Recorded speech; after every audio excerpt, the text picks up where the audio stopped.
একজন গৃহিণী হিসেবে আমাদের প্রত্যেকেরই মনে হয় যে আমাদের দৈনন্দিন রুটিনটা কেমন হবে, আমাদের প্রতিদিনের কাজে আমরা কতটা সময় ব্যয় করব, তার জন্য কিন্তু আমাদের প্রত্যেকেরই একটা নিজস্ব রুটিন থাকে।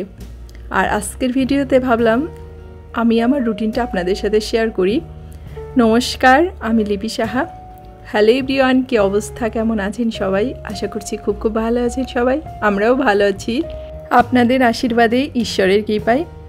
যখন ছোট ছিলাম জানেন তো, তখন ভাবতাম যে মা প্রতিদিন সকালে উঠে কিভাবে এভাবে কাজ করে, প্রতিদিন সকালে কিভাবে ঘুম ভেঙে যায়, যত রাত্রেই মা ঘুমাক না কেন সেই সকাল বলা যায় না, ভোরবেলা উঠে সংসারের কাজকাম শুরু করে দিত। আর তখন ভাবতাম এটা কিভাবে সম্ভব।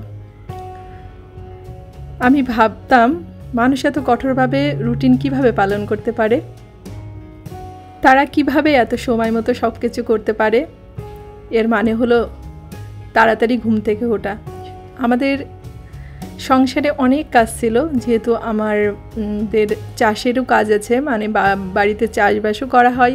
তো বোঝে নিত যে একটা চাষি ফ্যামিলি বা একটা মধ্যবিত্ত ফ্যামিলি গ্রাম অঞ্চলে কত কাজ থাকে, তাই না? সেখানে গরু থাকে, হাঁস মুরগি ছাগল সব ধরনের মানে জিনিসই থাকে। আর সেগুলো কিন্তু সবই বাড়ির যারা গৃহবধূ বা গৃহিণী আছে তারাই কিন্তু সব কিছু ম্যানেজ করে, তার সাথে সন্তানদের লালন পালন করা। আর আগে তো বেশিরভাগ যৌথ ফ্যামিলি থাকতো, সব শ্বশুর শাশুড়ি ননদ দেওর ভাসুর সবাই একসাথে থাকতো। আর দেখেন আমার মা কাকিদের বা বড়মাদের, তারা সব কিছু কিন্তু সুন্দর করে পালন করতো দায়িত্বগুলো।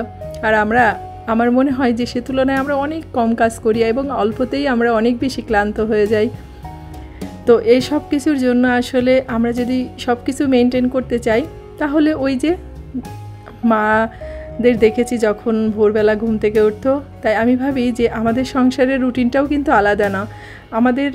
আমরা যদি সকাল সকাল ঘুম থেকে উঠি, তাহলে আমরা সব কাজগুলোকে সুন্দর করে ম্যানেজ করতে পারি। আর এখন আমি সেটা আমার আয়ত্তে আনতে পেরেছি। এখন খুব সকালবেলা ঘুম থেকে উঠে যাই।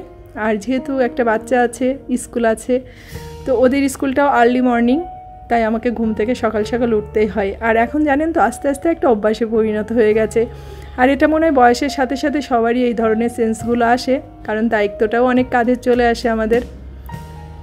আর প্রতিদিন আমি ক্লিনিং বা রান্না বান্নার জন্য 4-5 ঘন্টা করে হাতে সময় রাখি। আর বাকি সময়টা আমি যেহেতু একটা ইউটিউবে কাজ করতেছি, তো এই কাজে কিছুটা সময় তো ব্যয় করতেই হয়, সেটা করি। তার সাথে আরেকটু বেশি সময় দেওয়ার চেষ্টা করি আমার ছেলেকে, যেহেতু আস্তে আস্তে বড় হয়ে যাচ্ছে আর ওর পড়াশোনার দায়িত্বটা আমাকেই নিতে হয়েছে। মানে আমি ওর বাসায় পড়াশোনার সব কিছু দেখাশোনা করি। তো সে কারণেই সেভাবেই আর কি সব কিছু রুটিন করে নিয়েছি। আর যেটা বলবো সেটা প্রত্যেকের সংসারের কাজের ধরনটা আলাদা, তাই তাদের রুটিনগুলো তাদের নিজেদের পছন্দ মতনই কিন্তু হয়ে থাকে। তো আমিও এখন সব কিছু এইভাবেই ম্যানেজ করে নিই। আর সবসময় চেষ্টা করি সকালের মধ্যেই দুপুরে রান্নাবাড়াগুলোকে কমপ্লিট করা। আর এভাবে কাজগুলো করলেই আমার মনে হয় যে আমার সংসারের কাজগুলো আমি আর কি ঠিকঠাকভাবে করতে পারি সময়ের মধ্যে। তো যাই হোক, এখন আমি দুপুরে রান্নাটা বসিয়ে দিয়েছি। তো এখানে মাছটাকে ভেজে নিয়েছি, এই পাবদা মাছগুলো রান্না করব। তো স্বপ্নেলের পাপা নিয়ে আসছে, কিছুটা ফ্রিজে রেখে দিয়েছি। আর যতটা লাগবে সেটা কেটে ধুয়ে এই যে লবণ হলুদ মাখিয়ে ভেজে নিচ্ছি। তো এই পাবদা মাছগুলোকে একটু আলু কাঁচা কলা দিয়ে রান্না করব। অনেক দিন ধরে আলু কাঁচা কলা দিয়ে মাছটা খাওয়া হয় না। আমার যে কোনো মাছই আলু কাঁচা কলা দিয়ে খেতে বেশ ভালোই লাগে। তো প্রথমে একটু জিরে তেলের পরে দিয়ে দিয়েছি। আর এই যে আলু কাঁচা কলাটাকে কেটে রেখেছিলাম সেগুলো দিয়ে এই যে ভেজে ঝোল দিয়ে দিয়েছি। তার মধ্যে এই যে মাছটাকে দিয়ে দিলাম। তো এর মধ্যে একটু মশলা দিয়েছিলাম, জিরা আর আদা বাটা।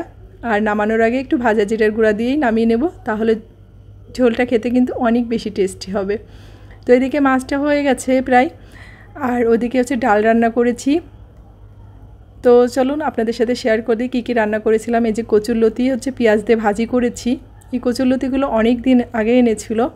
আর মাছ, আর এই যে এখানে আমডাল রান্না করেছি। তো আজকের ভিডিওটা এ পর্যন্তই। সবাই ভালো থাকবেন, সুস্থ থাকবেন, সাবধানে থাকবেন। দেখা হচ্ছে নেক্সট ভিডিওতে।